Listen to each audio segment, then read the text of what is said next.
ಕಾಂತಾರ ಸಿನಿಮಾಗಳ ಬಳಿಕ ಮನರಂಜನೆಯ ವಸ್ತುವಾಗಿರುವ ದೈವರಾಧನೆಯು ಸ್ಯಾಂಡಲ್ವುಡ್ ಸಿನಿಮಾಗಳಿಂದಾಗಿ ಮತ್ತಷ್ಟು ಅಪಾಯಕ್ಕೆ ಸಿಲುಕುತ್ತಿದೆ. ಇದೀಗ ಕೊರಗಜ್ಜ ಚಿತ್ರತಂಡ ಕೂಡ ಸಿನಿಮಾ ಪ್ರಚಾರದ ಗೀಳಿಗೆ ಬಿದ್ದು ದೈವರಾಧನೆಗೆ ಅಪಪ್ರಚಾರ ಎಸಗುವ ಕಾರ್ಯವೊಂದಕ್ಕೆ ಮುಂದಾಗಿದೆ. ಈಗಾಗಲೇ ಕೊರಗಜ್ಜ ಸಿನಿಮಾದ ಹಾಡುಗಳು ರಿಲೀಸ್ ಆಗಿದ್ದು, ಈ ಹಾಡುಗಳಿಗೆ ರೀಲ್ಸ್ ಮಾಡಿ ಹಂಚಿಕೊಂಡರೆ ಬಹುಮಾನ ಕೊಡುವುದಾಗಿ ಚಿತ್ರತಂಡ ಹೇಳಿದೆ. ಯಾರ ರೀಲ್ಸ್ಗೆ ಹೆಚ್ಚು ಲೈಕ್ಸ್ ಹಾಗೂ ಕಮೆಂಟ್ ಬರುತ್ತದೆಯೋ ಆ ರೀಲ್ಸ್ಗೆ ಬಹುಮಾನ ಸಿಗಲಿದೆ ಎನ್ನಲಾಗಿದೆ. ಆದರೆ ಈ ಆಫರ್ ಕೊಡಗಿನ ದೈವ ನರ್ತಕರ ಕಣ್ಣು ಕೆಂಪಗಾಗಿಸಿದೆ.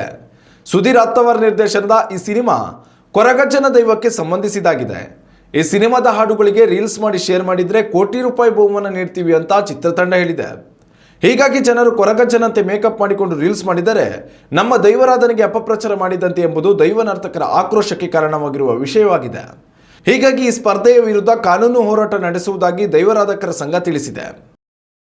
ಉತ್ತಮ ಸಂಸ್ಕಾರಯುತ ಶಿಕ್ಷಣದೊಂದಿಗೆ VSS English medium CBSE school Udupi Muddur.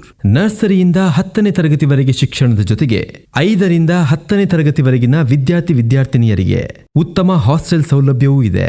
ನಿಮ್ಮ ಮಕ್ಕಳ ಪ್ರವೇಶಾತಿಗಾಗಿ ಈ ಸಂಖ್ಯೆಗೆ ಕರೆ ಮಾಡಿ.